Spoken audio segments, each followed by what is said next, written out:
ನಾವು ಸಾವಿರಾರು ಸಿನಿಮಾಗಳು ನೋಡಿದ್ದೇವೆ, ಎಲ್ಲ ಭಾಷೆಗಳಲ್ಲೂ ನೋಡಿದ್ದೇವೆ, ನಾನಾ ವಿಧವಾದಂತಹ ಚಿತ್ರಗಳು. ಅದರಲ್ಲಿ ಸಾಮಾನ್ಯವಾಗಿ ಕಥೆಗಳು ಜಾಸ್ತಿ. ಕಥೆಗಳು ಯಾರ್ದು? ಮನುಷ್ಯರ ಕಥೆಗಳು, ಮನುಷ್ಯ ಸಂಬಂಧದ ಕಥೆಗಳು, ಹಳ್ಳಿ ಕಥೆಗಳು, ಜೊತೆಗೆ ಸಿಟಿ ಅಂದರೆ ನಗರದ ಕಥೆಗಳು, ಇತಿಹಾಸದ ಕಥೆಗಳು, ಇದೆಲ್ಲ ಬೇಕಾದಷ್ಟಿದೆ. ಯುದ್ಧಗಳು, ಸಸ್ಪೆನ್ಸ್ ಅಂತ ಹೇಳ್ತೀವಲ್ಲ, ಇಂಥದ್ದು ಇದೆಲ್ಲನೂ ಇದೆ.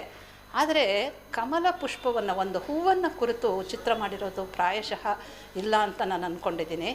ಈ ಕಮಲ ಪುಷ್ಪವನ್ನು ಯಾಕೆ ಮಾಡಿದ್ದು ಅಂತ ಹೇಳಿದ್ರೆ, ಇವತ್ತು ಅನೇಕ ಚಿತ್ರಗಳಿದ್ದರೂ ಕೂಡ, ಬೇಕಾದಷ್ಟು ಜನ ಕಲಾವಿದರಿದ್ದರೂ ಕೂಡ ಒಂದು ಥರ ನಮ್ಮ ಅಭಿರುಚಿ ಸ್ವಲ್ಪ ಇಳಿತಾ ಇದೆಯೇನೋ ಅಂತ. ಅಂದರೆ ಜನರಿಗೆ ಒಳ್ಳೆಯ ಅಭಿರುಚಿ ಚಿತ್ರ ಕೊಟ್ಟರೆ ತಗೊಳ್ಳಲ್ಲ ಅಂತ ಸಿನಿಮಾದವ್ರು ಮಾಡಲ್ಲ, ಸಿನಿಮಾದವರು ಮಾಡಿದ್ರೆ ಇವರು ನೋಡಲ್ಲ ಅಂತ. ಹೀಗೆ ಪರಸ್ಪರವಾದಂಥ ಒಂದು ಮಿಸ್ಅಂಡರ್ಸ್ಟ್ಯಾಂಡಿಂಗ್ ಇದೆಯೇನೋ ಅಂತ ನನಗನ್ಸುತ್ತೆ.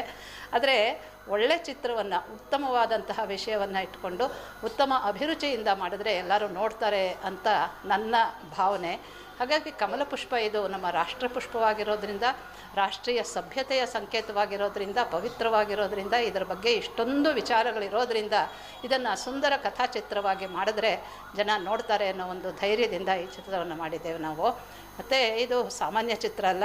ಇಲ್ಲಿ ಯಾರ್ಯಾರೋ ದೊಡ್ಡ ದೊಡ್ಡ ಆ್ಯಕ್ಟರ್ಸ್ ಎಲ್ಲ ಯಾರೂ ಮಾಡಿಲ್ಲ.